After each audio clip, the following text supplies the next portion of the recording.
Et là, l'autre limite que j'ai également trouvée, c'est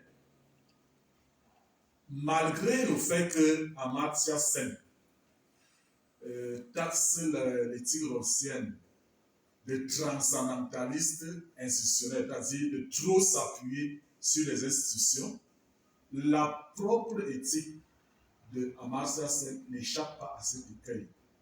Parce que dans l'éthique sénienne, c'est le politique toujours qui prime sur l'éthique. Ce sont toujours les institutions.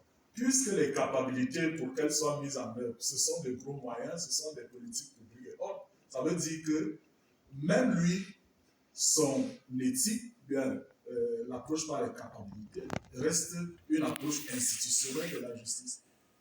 Donc, c'est un peu ça.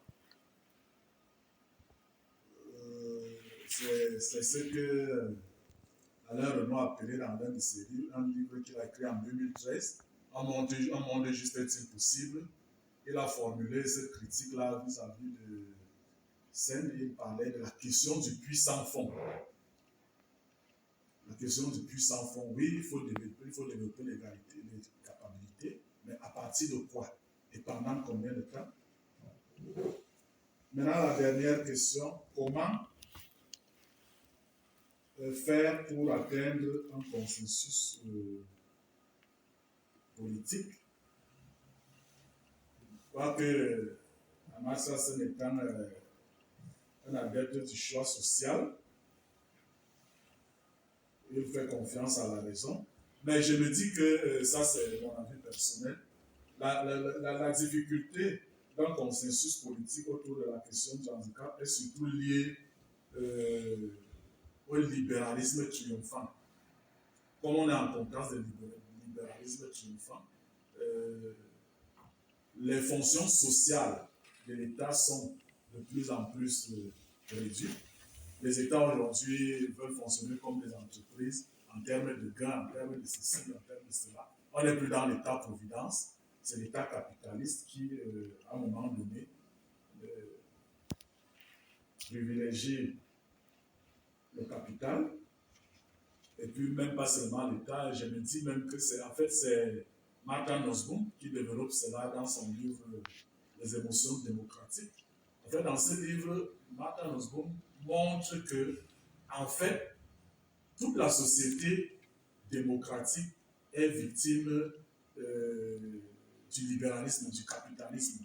Parce que même dans notre façon de réfléchir en tant qu'individu, nous sommes moulés par le capital, nous sommes moulés par le libéralisme. Ça veut dire que même à l'intérieur de ma famille, au lieu peut-être que je mette de l'argent pour prendre en charge mon frère cadet qui est handicapé, je vais préférer peut-être investir cet argent ailleurs pour qu'il puisse me produire encore de l'argent. Donc, tout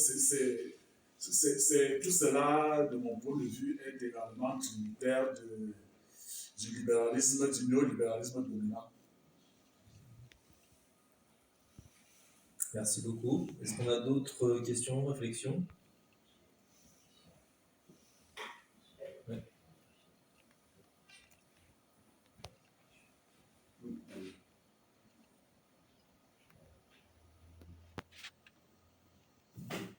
Oui, merci pour cette présentation. Ma question portera sur la question de l'incomplétude dont parle Sen, en fait. Il reproche, il explique qu'il adhère à l'incomplétude des solutions. Et pourtant, quand on voit sa critique de Rawls, c'est qu'il reproche à Rawls de ne pas avoir fini, répondu à toutes les questions.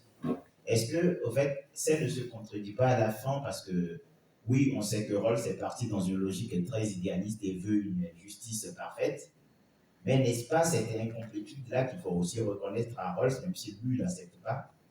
N'est-ce pas, à la fin, un faux procès qu'il fait à Rawls, en lui reprochant sur les questions du handicap, la question du genre, du sexe et d'autres. Voilà, en fait, ma question sur ce point-là. Merci.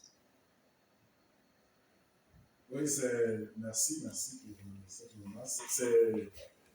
C'est ce à quoi j'essaie d'attirer mon attention tout à l'heure. Effectivement, normalement, avec la situation initial, avec le voile d'ignorance et le principe de différence,